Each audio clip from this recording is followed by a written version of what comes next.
Olá, queridos ouvintes, telespectadores que nos acompanham toda semana para entrarmos em plenitude juntos. E hoje estamos aqui novamente, eu, você e Joana de Ângeles, porque buscamos sempre a plenitude através da superação dos desafios. E hoje nós estamos com um convidado muito querido, um convidado muito especial, mas antes de falarmos sobre o assunto, o tema de hoje, sobre o nosso convidado, nós trazemos a informação do Seja Barra, que haverá no dia 20 de março mais um encontro no Seja Barra. E esse encontro é com o casal querido de psicólogos que vem lá de Salvador, que vem da Mansão do Caminho, Iris Sinotti e Cláudio Sinotti. E o tema que será abordado será depressão no mundo moderno. Ou seja, por que em cada 10 pessoas, meia dúzia, 6, entram em depressão? E por que durante a pesquisa feita foi constatado que os outros 4 que sobram, se já não tiveram depressão terão? Então, ou seja, como é que a gente trabalha isso? Quais as nossas dúvidas? Como se preparar para enfrentar esse desafio que assola toda a humanidade? É a doença moderna, né? Porque o nosso mundo está muito acelerado e cada vez com maior intensidade a depressão vem arrebanhando pessoas, né? Então que nós estejamos preparados para não entrarmos em depressão. Quando a dor chegar, sabermos manter-nos em pé. Aquele que está, saber como sair. E aquele que já teve, como não ter mais, tá? Tá aí o convite. Você pode acessar o nosso Facebook, facebook.com/Seja Barra, e lá você terá as informações, ou você pode ligar também no Seja Barra 3139-3589, repetindo, 3139-3589, e o nosso site www.sejabarra.org. E agora vamos à nossa gostosa entrevista, um bate-papo muito gostoso aqui com nosso amigo querido Dr. Marcelo Nazaré. Ele vem conversar conosco sobre o tema obsessão. Qual a ligação que existe entre obsessão e a psiquiatria? Como vai, Marcelo? Tudo bem? Olá, Iraci, tudo bem? Muito obrigado mais uma vez pela oportunidade. É um tema extremamente importante, extremamente grave, normalmente nos dias atuais. Allan Kardec, no Livro dos Espíritos, na questão de número 457, propôs às entidades venerandas se os espíritos nos influenciavam os pensamentos e os atos. E os espíritos responderam para Allan Kardec com muita clareza: muito mais que o imaginais. Influem a tal ponto que de ordinário são eles que vos dirigem. Nessa questão, no Livro dos Espíritos, Allan Kardec abre espaço para as reflexões que culminariam mais tarde no Livro dos Médiuns, no estudo franco do fenômeno das obsessões. Existe uma clara ligação entre os fenômenos das obsessões e não somente as doenças de caráter e de cunho psiquiátrico ou neuropsiquiátrico, como de todas as patologias que campeiam no nosso planeta. Isto porque todo indivíduo, em maior ou menor grau, é dotado de certa sensibilidade mediúnica, porque somos espíritos encarnados, alguns desencarnados, e portanto todos somos dotados de habilidades mediúnicas em graus diferentes e ligados, vinculados à organicidade física, à enfibratura da carne. Nós somos indivíduos que trazemos essa instrumentalidade mediúnica para o nosso córtex cerebral. Associado então às funções cerebrais habituais, ordinárias do pensamento, das emoções, entre outras, nós iremos observar que todo fenômeno que ocorre no nosso organismo pode provocar ressonâncias ou receber ressonâncias das esferas espirituais, não somente do indivíduo que é espírito, mas de outros espíritos tanto encarnados quanto desencarnados, que podem nos influenciar e sofrer de nós influências através do nosso psiquismo. É como se nossos aparelhos cerebrais funcionassem como um modem de computador, que recebe esse nome, modem, porque é um modulador, demodulador de ondas, capaz de transformar impulsos elétricos em ondas para telecomunicação, comunicações em rede, em Wi-Fi e outras modalidades, e transformar ao contrário essas comunicações em ondas elétricas. O nosso cérebro tem essa habilidade de transformar ondas psíquicas em ondas eletromagnéticas, em cargas elétricas e substâncias químicas que transferem para o soma, para o corpo do indivíduo, ou do indivíduo para as esferas espirituais, a comunicação das esferas da mediunidade. Me diz uma coisa, então quando a pessoa vai a um psiquiatra, ela faz determinados exames, é possível o médico detectar, no caso de uma obsessão? Na verdade, ainda hoje, não é um conhecimento que todos os profissionais da área da saúde, e inclusive os psiquiatras, dominem profundamente. Existem psiquiatras notáveis, como o Dr. Francisco Lotufo Neto, da Unicamp, em São Paulo, o Dr. Alexander, de Minas Gerais, Dr. Sérgio de Oliveira, de São Paulo, que estudam, e outros colegas, evidentemente, que estudam e realizam testes laboratoriais, inclusive com o uso voluntário de alguns médiuns que contribuem para a pesquisa, e conseguem estudar a mediunidade à luz da ciência acadêmica. Veja bem, não é a ciência espírita, é a ciência acadêmica estudando a ciência espírita, se unificando num caminho que esperamos um dia lá à frente renda frutos muito auspiciosos. Mas já existem artigos científicos indexados, publicados por esses médicos, que mostram, inclusive, que os médiums bem educados, em instituições bem orientadas, quando eles são utilizados em pesquisas sobre saúde mental, é muito curioso o dado, Iraci, porque os indivíduos que têm a mediunidade adequadamente educada pontuam nas avaliações psicológicas em maiores níveis de equilíbrio do que a população controle. O que é isto?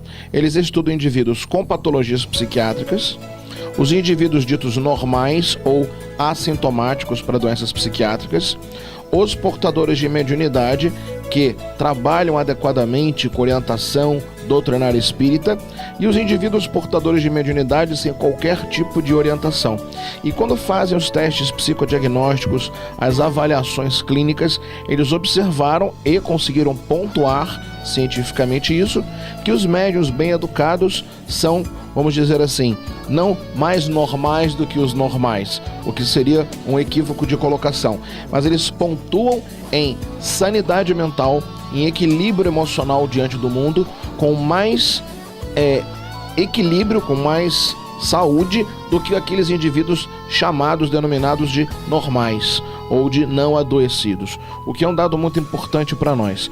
E por outro lado, eles conseguem também alguns exames, notadamente na tomografia de emissão de pósitrons e outros exames de neuroimagem, observar que a atividade cerebral de um médium obsidiado, de um médium em trabalho mediunicamente adequado, não obsidiado, de um indivíduo que não seja claramente o portador de mediunidade, mas esteja com uma doença psiquiátrica, e de um indivíduo não portador de mediunidade ostensiva e também não doente, esses 4 indivíduos apresentam emissão de pósitrons, que são subpartículas atômicas, ou mal comparadamente elétrons de carga positiva. Eles emitem pósitrons cerebrais em regiões diferentes uns dos outros, o que equivale a dizer que em breve nós poderemos utilizar até exames de neuroimagem para definir se o indivíduo é um médium torturado por uma obsessão, se ele é um indivíduo portador de uma doença psiquiátrica sem a interferência de um ego acessório, de um espírito desencarnado, ou se ele é um indivíduo não portador de mediunidade e sadio. Nós teremos essas possibilidades. Mas hoje, o que nos faz realmente refletir enquanto profissionais é que não existe nenhuma doença na Terra que não padeça em junção de um processo obsessivo, não necessariamente como causa. Muitos indivíduos acreditam que a obsessão causa a doença. Isso não é uma verdade absoluta. Há indivíduos que sofrem uma influência espiritual que pode degenerar numa doença mental ou física, Sim. de acordo com o grau da obsessão instalada. Mas o indivíduo pode estar doente e atrair por sintonia mental ou orgânica a vampirização das suas energias. Então, nós hoje sabemos, e muitos colegas médicos que militam na Associação Médico Espírita do Brasil, nos mais variados rincões, existem alguns livros até publicados, que não existe doença sem uma interferência espiritual, que ou seja a causa ou seja efeito da doença. Mas pode existir uma obsessão sem uma doença física ou psiquiátrica. Então, Marcelo, a pessoa que está passando por determinados problemas de ordem emocional, de ordem mental, se ela for a um médico psiquiatra que seja espírita, ele vai procurar primeiro fazer esses tipos de exames para poder detectar já pela consciência que ele tem da obsessão. Sendo que um outro médico que seja ateu ou qualquer outra coisa, ele nem vai passar por isso. Em verdade, o exame não é necessário, porque no âmbito da clínica, da avaliação clínica, ou seja, do psicodiagnóstico, quando você realiza a escuta do paciente e faz uma análise, um checklist daquilo que ele está narrando com os seus parâmetros de adequação e sanidade, eu não estou falando de normalidade e anormalidade, porque eu vou implicar aqui preconceito, porque aquilo que eu acho normal pode não ser para o outro, isso é muito pessoal e nos causa uma série de transtornos, mas a adequação ao equilíbrio emocional é conhecido de todos. O bem-estar, o estar em paz com a própria consciência é algo do domínio comum. Quando nós observamos um paciente e fazemos a avaliação clínica dele, nós já podemos observar que, se ele está diante de um desequilíbrio depressivo, de um episódio maníaco depressivo, diante de uma fobia, diante de um ataque de pânico, se ele está diante de uma pneumonia, diante de uma tuberculose, de uma hanseníase, quaisquer que sejam as patologias, uma dor na coluna muito agressiva, uma hérnia de disco, todas as patologias que levam o indivíduo a sofrer, podem atrair, pela alteração de sintonia, a presença de um espírito nas suas imediações, que pode ser um sofredor com problemas assemelhados que simpatize, ou pode ser um indigitado inimigo que venha até nazar aquele indivíduo, evidentemente. O que vai, na verdade, nos permitir avaliar isso é a escuta daquilo que o paciente traz, o exame físico quando necessário, e nós compreendermos enquanto espíritas, isso é um ponto muito grave que nos está dando a oportunidade de pontuar, é que o importante do médico espírita ser espírita é que o espiritismo tornará esse médico o melhor indivíduo, para que ele tenha a qualidade da empatia, de se pôr no lugar do outro, permitir que o outro traga à tona as suas questões, que o outro traga à tona as suas dores, os seus dramas, as suas dificuldades, para, à luz da compreensão evangélica que o Espiritismo nos oferece, nós avaliarmos a possibilidade da interferência espiritual se estabelecer. Porque o exame, veja bem, o exame ele é muito curioso, é um exame recente, não é um exame ultra recente, mas também não é um exame que a medicina já o realizava há muitos anos para esse tipo de avaliação. Mas nem todos vão ter acesso a fazer uma tomografia por emissão de pósitrons, seja no Sistema Único de Saúde ou seja num convênio.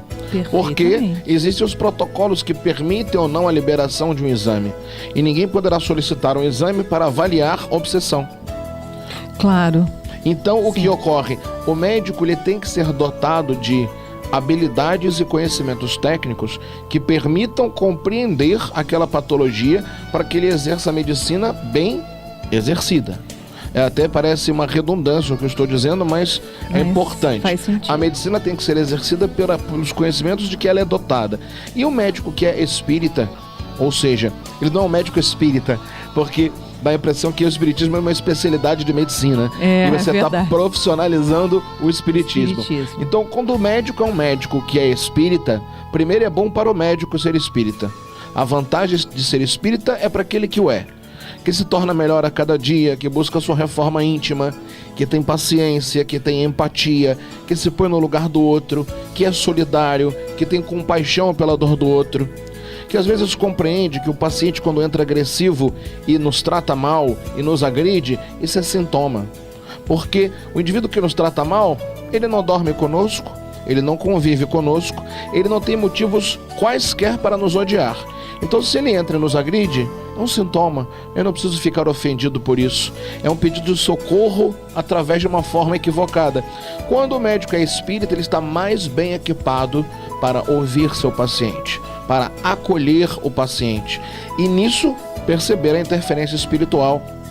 Ele não precisa ser dotado de mediunidade para ver o obsessor do outro. Tem médiuns que contam os obsessores dos outros, não é verdade? Fulano tem 10 obsessores, tem 15. Chega o egoísmo, não sobra para ninguém. Às vezes eu fico carente, porque as pessoas contam tantos obsessores que parece que não sobra nenhum. A gente se sente só. Eu outro dia perguntei se havia um orfanato para obsessores, para adotar um obsessor. Porque tem médiuns que roubam os obsessores dos outros, é curioso. E você observa que há indivíduos que precisam do auxílio. As pessoas necessitam de ajuda e basta a escuta, o conhecimento doutrinário e o acolhimento. Então é nesse momento que o Espiritismo ajuda a medicina e os médicos a melhor receberem os nossos irmãos em luta. Através de medicamentos, né, tem-se como atenuar os sintomas, né, o envolvimento mediúnico, através do obsessor, é claro, né? Ou a medicação não tem, nesse caso, valia para poder auxiliar no caso de uma obsessão? Iraci, não existem trabalhos científicos no nosso plano material, em nenhuma academia de ciência, que possam comprovar ou refutar a interferência das medicações que os encarnados administrem sobre os espíritos desencarnados. Porém, nós podemos entender com Allan Kardec que se o espírito age sobre a matéria age sobre o espírito, é natural que tudo aquilo que eu absorva enquanto organismo vivo, biológico, possa interferir no meu psiquismo, também possa interferir no psiquismo dos indivíduos desencarnados. Então acontecem duas situações muito curiosas. Quando nós utilizamos um medicamento da enantiopatia, que é chamada erradamente de alopatia. Quando eu utilizo um medicamento convencional, chamado vulgarmente alopático, um antidepressivo, um anticonvulsivante, um estabilizador de humor, um lítio para casos também de estabilização de humor e depressões, um antipsicótico e outros medicamentos de outras classes, mesmo antibiótico, anti-inflamatório. Todo medicamento que eu utilizo vai interferir no meu organismo. Interferindo no meu organismo, ele vai interferir necessariamente nos registros da mediunidade. Então, cada medicamento pode ter uma ação absolutamente diferente. Vou dar um exemplo. Existe um medicamento antipsicótico chamado haloperidol, que é muito conhecido, que é utilizado para esquizofrênicos, para psicóticos. O haloperidol, ele inibe regiões cerebrais que são responsáveis pela dopamina, Sim. que dá a sensação de recompensação emocional, de alegria, de euforia. Então, quando o indivíduo faz algo que gosta muito, ele libera endorfina, ele tem o prazer daquela situação. Então, toda vez que ele voltar àquela situação, ele vai liberar endorfina e voltar a ter a recompensa.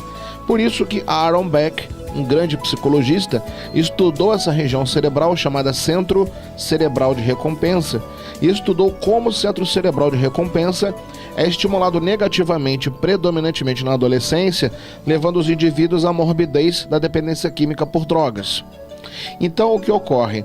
Se eu utilizo uma substância que mexe no mecanismo das dopaminas, como é o caso do haloperidol, as inibindo para que eu não tenha um surto psicótico, eu também vou inibir algumas áreas do prazer pelas quais a dopamina é responsável, correto? Certo. E o haloperidol também vai inibir algumas áreas da minha vontade, porque na medida em que um dos mecanismos que aciona o meu desejo e a minha vontade, que é o prazer, está parcialmente inibido, entre outros no qual o remédio age, a minha vontade também pode estar limitada. Isso pode ser uma faca de dois gumes, porque se eu sou um paciente psicótico puro, sem nenhuma interferência espiritual, o que é impossível, e eu estou numa situação em que eu tomo haloperidol, ele vai inibir o fenômeno psicótico, mas ele não vai inibir a mediunidade, porque a mediunidade não é uma doença e não é a psicose. Então, nós já observamos alguns indivíduos que, depois que tomaram o medicamento, adquiriram força física e violência que não possuíam quando não haviam tomado a medicação. Opa. E eram indivíduos franzinos que adquiriram um poder físico de homens truculentos, inclusive pré-adolescentes. Então nós observamos que naquele caso em questão, estamos falando, é aquele caso em questão. Eu não posso falar como autoridade médica e dizer, estudos, pesquisas, porque não temos casuística, que é quantidade de pessoas examinadas na mesma condição. Sim. Eu vi indivíduos adolescentes erguerem mesas de madeira maciça durante um surto psicótico após tomarem um antipsicótico e não antes. Agora, se o indivíduo toma um antidepressivo que vai agir em outras regiões do cérebro, a atuação do antidepressivo não vai ter nem a mesma inibição, nem o mesmo estímulo de um antipsicótico. Então, cada caso tem a sua individualidade, tem a sua peculiaridade. Então, o médico ele precisa ser responsável pela medicina que pratica. Não se esconder atrás do espiritismo para justificar não estudar a medicina, nem se esconder atrás da medicina para ignorar a presença dos espíritos. Perfeito. Tem que ter o pé no chão e o equilíbrio de transitar nos dois conhecimentos que são interdisciplinares e não são complementares, porque a um falte o outro. São suplementares para que aquele que está à frente sofrendo é que seja ajudado. Porque quem precisa ser ajudado quando está com dor é quem está com dor, não o ego do terapeuta. Sim. Que vai se locupletar com a alegria de tratar. Não, o objetivo é o outro que está sofrendo. Como diz o Dr. Bezerra de Menezes, os filhos do Calvário. Esse é o nosso objetivo. Perfeito, perfeito. Porque a gente vê tantos casos de obsessão e que a pessoa procura o psiquiatra porque acha mais fácil tomar uma medicação do que fazer o tratamento no centro espírita, né? Para se libertar daquela obsessão, mas não tem a consciência de que para se libertar da obsessão você tem que modificar o seu comportamento. Não adianta se modificar o outro, você tem que modificar o seu, né? E buscar pelo esclarecimento o outro, sendo que a psiquiatria não vai trazer isso, vai trazer, no caso, se caso o psiquiatra for também espírita, ele pode trazer um esclarecimento à pessoa que está ali, que seja leiga, para auxiliá-la. Na verdade, a irmã colocou duas questões que são muito importantes em relação tanto às depressões quanto à psiquiatria. A irmã Iracê colocou uma coisa muito clara, que as pessoas têm dificuldade de procurar ajuda. E é verdade, por vários motivos. No caso das depressões, as depressões têm sido arroladas como falta de força, falta de caráter, como as pessoas fazem lato sensu. Safadeza, preguiça, indolência, o indivíduo não quer nada com a vida. E na verdade, principalmente os do sexo masculino, têm uma imensa dificuldade de procurarem ajuda, porque eles se sentem menos isso, menos aquilo, ou no linguajar popular, nos permitam, sem qualquer choque, menos homens por terem depressão, como se fosse um atributo da masculinidade não adoecer. Como algumas pessoas acham que o médico não adoece, que cardiologista não tem infarto, nem hipertensão arterial, que não existe um endocrinologista diabético, que não existe um psiquiatra com depressão. É curioso isso. Ninguém pode padecer do mal que trata, todos têm que ser perfeitos. Eu gostaria muito de nascer, me tornar médico e por isso imune, mas não é o caso, né? Assim como ser espírita também não dá chancela de santidade, como alguns pensam, não é verdade? Muitos acham que quando se tornam espíritas estão imunes às obsessões, estão imunes ao egoísmo, e aí começamos a tropeçar cada vez mais. Então a irmã fez uma pontuação muito grave e muito importante. Nós vamos dar uma paradinha agora, porque nós precisamos ir para um pequeno intervalo e voltamos já já, porque o papo está delicioso. Não saia daí.